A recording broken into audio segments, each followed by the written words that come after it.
So fast forward maybe 5 minutes and now I'm in a different hospital bed and I'm surrounded by like 7 doctors. The main doctor comes up beside me and he starts to break it down. So Mr. Hines, as you now know, we've diagnosed you with...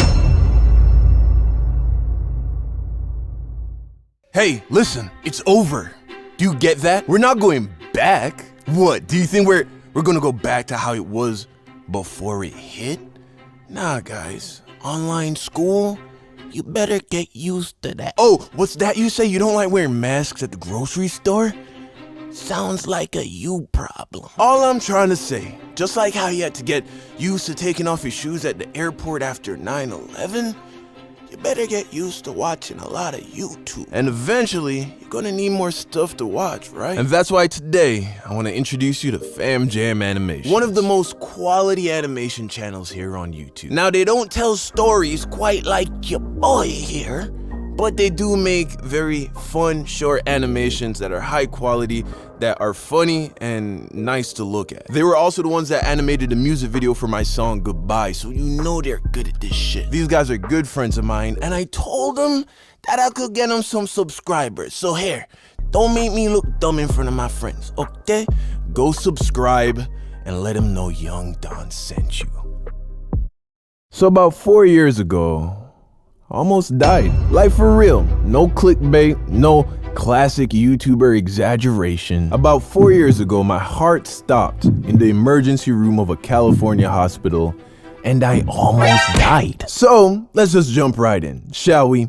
So you remember Bianca, right? From the "This Girl Was Trouble" and "I Wasn't Ready to Be a Dad" videos? Well, this happened during that little fiasco. So you might want to go watch those videos if you want to get the full context. So one night, I snuck Bianca into my room, as I had done a few times, so that we could get it cooking in the kitchen, you feel me? And I was in my bag that night, okay? So I'm in the kitchen chefing like a young Gordon Ramsay, and then we come to the end of round 1. So now it's halftime, right? Which means it's time to get some refreshments, right? Gotta restore the electrolytes, gotta get some fruit snacks in me, get some water, replenish, refuel, recharge, Gatorade. So I sneak out of my room, and it's around midnight, so everybody else in the house is in bed, and I walk to the kitchen to get Bianca and I some water. And the kitchen was at most 50 feet from the bedroom, right? Literally 2 hops and a skip away. Yet, in the short amount of time it took me to walk to the kitchen, by the time I got to the fridge, I was completely out of breath. So I'm thinking to myself, damn, I must have really been killing it. How is Shorty not on life support right now, my G? Cause I've never been that tired after 1 round, you feel me? So I get the water, I walk back to the room, and now I'm breathing heavy, like I just climbed a mountain or something, right? It was clear that something was off. So I sit on the bed beside Bianca and she could see the concern on my face. And she's like, "Are you good?" So I'm like, "I don't know. I feel out of breath and my chest feels weird." So I take a deep breath, I place my hand above my heart and I listen. And I'm no doctor, but my gut was telling me that something wasn't right. So I turned to Bianca, who had just been sitting there in silence, and I asked her to listen to my heart and see if it sounded weird, thinking that maybe I'm tripping. She puts her head up against my chest and listens intently. After about 10 seconds, she pulls her head back and her eyes were bugging. She looks at me and is like, "I don't know, Don. That doesn't sound good." So I'm like, okay, I guess I'll just sleep it off. Hope 1 round's good for tonight, yeah? Cause I didn't think shit was that serious. Bianca, on the other hand, didn't agree. She thought I should go wake up Quinn's mom. She's like, "I'm gonna go to my room so we don't get caught.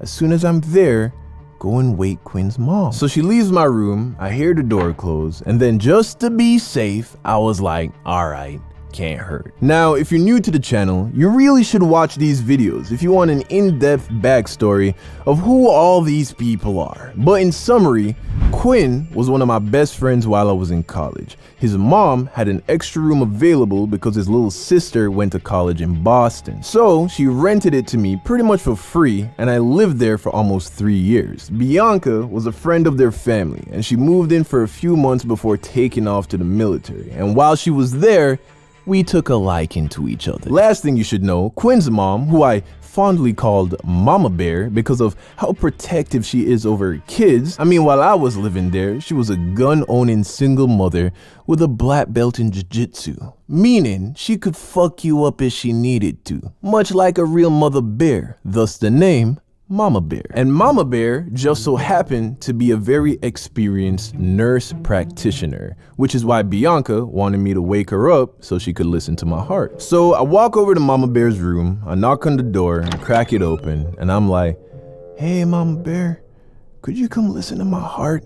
I think something might be wrong." And by this point, she's already in her mind adopted me as one of her cubs, like I was the big brown grizzly bear she never had. So she goes straight into mom mode, right? She hops out of bed, grabs her stethoscope, sits me down, and listens to my heart. So she's doing the whole nurse thing, right? Moving it around, and the whole time, I'm just waiting for her to tell me that I was tripping. After about maybe 20, 30 seconds, she looks at me with love and concern and very calmly says to me, "Okay, so honey, I don't want you to panic, but we have to take you to the emergency room, okay?" So of course I instantly start to panic because of why the fuck do we need to go to the emergency room? What's wrong with me? Also, hate hospitals, right? I mean, it's a terrible place. You go because of disease. If you leave in debt. And if you don't, it's because you died. So I'm like, "Are you sure it's that bad?" She's like, "Don't worry, everything's gonna be okay. But if we don't go now, this could get very serious very quickly." So I get dressed and we head to the hospital. We pull up and she drops me off at the entrance so that she could go find parking. And before I go inside, she tells me to say a very specific sentence to the nurse at the sign-in desk. I can't remember exactly what it was now, but whatever it was, worked. Because if you've ever been to an ER, you know that you're waiting at least an hour before anyone even takes your temperature. 5 minutes. After I told that nurse what Mama Bear told me to tell her, it didn't even take 5 minutes for them to call my name. So this was clearly very serious, right? So they bring me into a room, they hook me up to an EKG, and they're tracking my heart rate. And up until this point, no one has told me what's going on, not even Mama Bear, right? I just know something's wrong with my heart. So Mama Bear walks into the room and I see her look at the EKG monitor, at which point her face just gets like serious. I look at the nurse that's attending to me and she's looking serious too. So I'm like, "Hey, what's going on?" The nurse turns to me and is like, "Mr. Hines, everything's gonna be okay. Okay, the doctors will be with you shortly." I'm like, "Doctors? As in like plural? Why we need more than one? I just got one heart, right? That's like one heart, one doctor. What's going on?" The nurse leaves and then Mama Bear, who could see that I was stressing, turns to me and is like, "Okay, so it looks like you have AFib," which is what I suspected. So I'm like, "What's AFib?" AFib, or atrial fibrillation, is an irregular and often rapid heart rate that occurs when the two upper chambers of your heart experiences chaotic electrical signals. Much like a good hip-hop trap beat, a healthy heart rate is consistent and rhythmic, kinda like the beat I'm playing right now. That's nice, right? It's good rhythm. A heart with AFib, on the other hand, is better represented by a beat that sounds like this. It's irregular, it's fast, it's chaotic. So fast forward maybe 5 minutes and now I'm in a different hospital bed and I'm surrounded by like 7 doctors. The main doctor comes up beside me and he starts to break it down. "So Mr. Hines, as you now know, we've diagnosed you with acute atrial fibrillation. And this is very strange because you're clearly a young and healthy male with no history of heart conditions. To be frank with you, Mr. Hines, this condition pretty much only occurs in older people as well as people with defective hearts. So we're not sure why this happened, but we will stop it. So first, I'm gonna ask you to take a big breath in. I want you to hold it and bear down on your bowels as if you're trying to take a shit." I swear to God, that's what he said. So that's what I did. He gave me a minute, checked my heart rate, and then was like, "Okay, so now we're gonna try something a little more serious. We're gonna attempt some chemical cardioversion.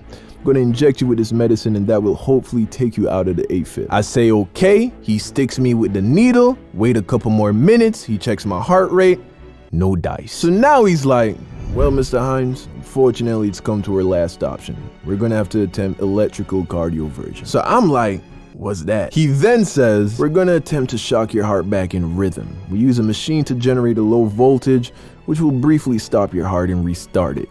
Think of it like hitting the restart button on your computer when it starts to lag. So I'm like, you mean like the clear thing? Clear? He's like, yeah, the clear thing. So now I'm scared, right? So I'm like, Doc, come on, man. There are no other options? He's like, yeah, but we did them already. Remember? So I'm like, oh, well, what if we just don't do it then? Well, seeing that your heart rate hasn't dropped under 100 BPM since you've been here, and this has been persistent for what now? About an hour, with no signs of slowing down. Also taking into account that previous attempts of cardioversion failed, my best estimation is that a blood clot will eventually form in one of the upper chambers of your heart, which will eventually escape and make its way to your brain, at which point you will suffer a stroke. Best case scenario, you will have partial paralysis of your body and face. Worst case scenario is death. So what would you like to do? So how exactly does this shit, what part goes on my chest? Yo, shock me, nigga, shock me. So they apply the patches to my chest, they hook me up to the machine, and then they hit me with some anesthesia. They told me I wasn't gonna feel anything and that I should count to 10. So I start counting, and by the time I get to 8, I was waking up to a very happy mama bear. I turn to her and I'm like, so are they gonna do it? And she's like, oh honey, they already did it. I'm like, no way. She's like, yep, and your heart's back in rhythm. They released me that night and it hasn't happened ever since. Doctors don't think it will ever happen again. A freak incident is what they call it. Wanna know what I call it? A1 box. Shit was so good, I almost put me in a box, nigga. God damn. But I tell you what it feels like on the way up. Niggas they change up. All of my old bitches hate us. They can't replace us. I got so used to the love and the hate. Nowadays none of it phases me. I know some bitches that chasing me, but they cannot keep up their pace with me. Yeah, can't imagine what it feels like, but they can witness like 23. I feel like I'm the new 23.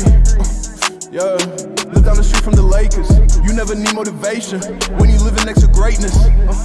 Yeah. Now I keep my vision on my bag. I'm suppressing all my demons when I go out popping tags. Every time I go out, I go hard. Damn, yo, this shit crazy.